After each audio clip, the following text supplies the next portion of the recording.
Good afternoon students. BCom first year की class में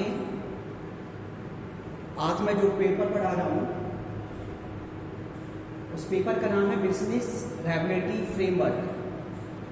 business regulatory framework के अंतर्गत आज मैंने जो टॉपिक निर्धारित किया है वो है नीलामी, यानी कि नीलामी द्वारा विक्रय। नीलामी द्वारा विक्रय, इसका मतलब क्या है? नीलामी द्वारा विक्रय आपने देखा होगा कभी कभी ऐसी परिस्थितियां आ जाती हैं कि व्यक्ति को अपनी वस्तु को नीलाम करना पड़ता है, यानी कि उस वस्तु को बेचने के लिए उसे सार्वजनिक करना पड़ता है। इसी टॉपिक पर आज हम बात करेंगे। तो नीलामी द्वारा विक्रय क्या है? नीलामी द्वारा विक्रय इसको पढ़ते हैं। नीलामी द्वारा विक्रय इसका मतलब यह है कि सार्वजनिक विक्रय का वह स्वरूप, सार्वजनिक विक्रय का वह स्वरूप जिसके अंतर्गत सबसे ऊंची बोली लगाई जाती है, वस्तु का विक्रय उसी व्यक्ति को किया जाता है। अर्थात सार्वजनिक विक्रय का वह स्वरूप है जिसके अंतर्गत सबसे ऊंची बोली लगाने वाले को माल का विक्रय किया जाता है। आपको समझ में आ रहा है क्या है नीलामी? नीलामी का मतलब है कि कोई भी वस्तु जिसे बेची जा रही है, जिसे नीलामी की जा रही है, सबसे पहले तो यह सार्वजनिक विक्रय का वह स्वरूप है जिसके अंतर्गत सबसे ऊंची बोली लगाने वाले व्यक्ति को ही माल का विक्रय किया जाता है। ये चीज सबसे पहले ध्यान रखिए। माल का विक्रय किसे किया जाता है? यानी कि जो वस्तु बेची जा रही है उस वस्तु पे जिस भी व्यक्ति ने सबसे ऊंची बोली लगाई है उसी को माल का विक्रय किया जाता है। ठीक है, ये चीज हम ध्यान में रखेंगे।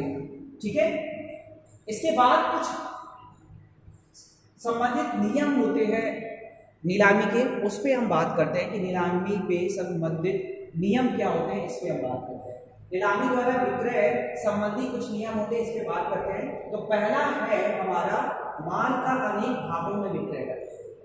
माल का अनेक भागों में विक्रय अधिनियम की धारा 64 की धारा फर्स्ट में क्या बताया गया है कि जिस भी वस्तु का विक्रय किया जा रहा है उस वस्तु के अनेक भाग करके भी बेचा जा सकता है, नीलामी की जा सकती है। ठीक है, उसको भागों में डिवाइड करके भी क्या किया जा सकता है? विक्रय किया जा सकता है। ये चीज भी हम यहाँ पे देखेंगे। ठीक है, दूसरा पॉइंट है विक्रय अनुबंध को पूरा करना। विक्रय अनुबंध को पूरा करना, इसका विक्रय अनुबंध को पूरा करना यानी कि विक्रय अधिनियम की धारा 64 की धारा 2 में क्या वर्णन किया गया ये मैं बताता हूं कि जिस वस्तु को नीलामी की जा रही है, जिस वस्तु का विक्रय किया जा रहा है या जिस वस्तु की नीलामी की जा रही है, उस वस्तु पे नीलामीकर्ता की क्या होना चाहिए? पूर्ण अधिकार होना चाहिए। पूर्ण अधिकार होना चाहिए, तभी आप उस वस्तु को क्या कर सकते हैं? नीलाम कर सकते हैं, बेच सकते हैं, विक्रय कर सकते हैं। ये चीज भी हमें यहाँ पे देखना है। ठीक है, आगे तीसरा पॉइंट है विक्रय द्वारा बोली। विक्रेता द्वारा बोली। विक्रेता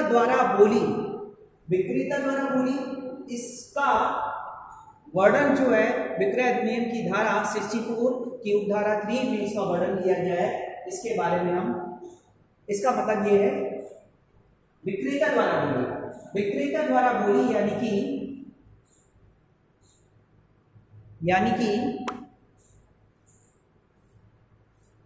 अगर नीलामीकर्ता द्वारा जिस वस्तु का विक्रय किया जा रहा है, जिस वस्तु का क्या किया जा रहा है? विक्रय किया जा रहा है, यानी जिस वस्तु को नीलाम किया जा रहा है, सबसे पहली बात तो उस वस्तु पे उस नीलामीकर्ता का पूर्ण अधिकार होना चाहिए। और पूर्ण अधिकार होने के उपरांत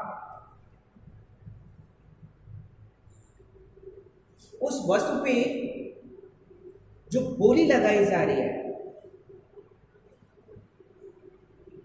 उस बोली की सूचना भी होनी चाहिए। ये चीज़ भी हम यहाँ पे ध्यान में रखेंगे। ठीक है, यानी कि नीलामी के लिए जितने भी व्यक्तियों को इकट्ठा किया गया है, जितने भी लोग वहाँ पे आमंत्रित किए गए, जितने भी लोग वहाँ पे आए हुए हैं, उन सबको उसकी सूचना होनी चाहिए। ठीक है, ये चीज़ भी हम ध्यान रखेंगे। आगे दिया हुआ है, विक्रेता द्वारा बोली लगाने की सूचना ना देने पर विक्रय अधिनियम की धारा 64 की उपधारा 4 में क्या बताया गया है कि जिस वस्तु की नीलामी की जा रही है, जिस वस्तु की नीलामी की जा रही है, और अब उस वस्तु की नीलामी के लिए अगर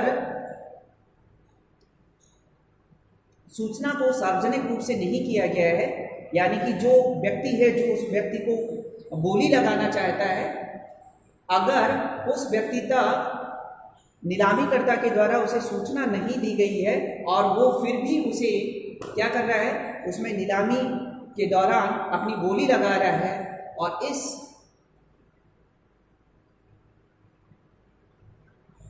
इस प्रकार अगर इस प्रकार की बोली को